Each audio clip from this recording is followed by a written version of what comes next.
In one example, a key executive officer of a real estate company in Singapore misled customers into paying over $200,000 for homes in a New Zealand housing project that was a complete scam. When companies suffer losses, they often lack the funds to compensate affected customers. However, suppose executives are held liable for misleading statements. In that case, customers can sue them directly and claim their personal assets if they win the lawsuit. So here are some practical takeaways for executives.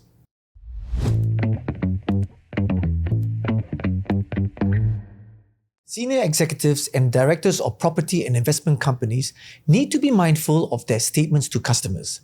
Misleading clients can lead to personal liability, where executives may be held accountable for their words, potentially risking their own personal assets. When companies suffer losses, they often lack the funds to compensate affected customers.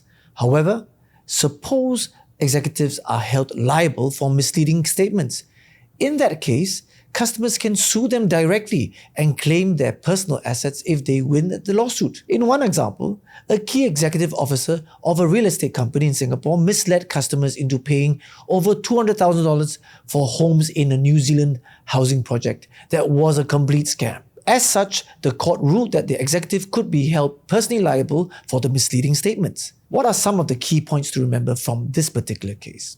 Number one, employees tasked with passing on information are not automatically liable if they were unaware that the information was actually false. In the case we mentioned, the sales agent who repeated false claims was not held liable because she reasonably assumed the real estate company had already conducted due diligence. Employees who knowingly participate in scams can still be held accountable.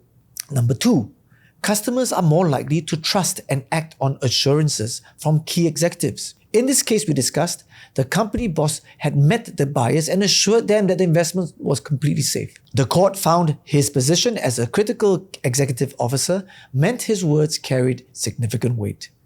The boss assumed personal responsibility for his statements by making untrue claims. Number three, executives who act honestly and carefully generally have nothing to fear. In our case, the boss misled customers without making reasonable checks. His failure to exercise due care meant he couldn't deny personal liability. Not all executives will be liable. Outcomes depend on individual case merits. So here are some practical takeaways for executives. Number one, be cautious with statements. Ensure all statements to customers are accurate and based on thorough checks. Avoid making assurances without any verified information. Number two, document your due diligence. Keep detailed records of all your due diligence processes. Provide customers with documented evidence to support claims. Number three, transparent communication. Be upfront about potential risks and uncertainties. Avoid making overly optimistic or unverified promises. Number four, a legal disclaimer. Consider disclaiming personal liability from the start and be aware that such disclaimers might affect the customer trust. Number five, foster a culture of integrity. Encourage honesty and transparency within the company. Regularly train employees on ethical communication and compliance. Honest and reputable companies have little to worry about as the law tends to support those acting with integrity. However, executives must always exercise due care and honesty to avoid personal liability for misleading statements.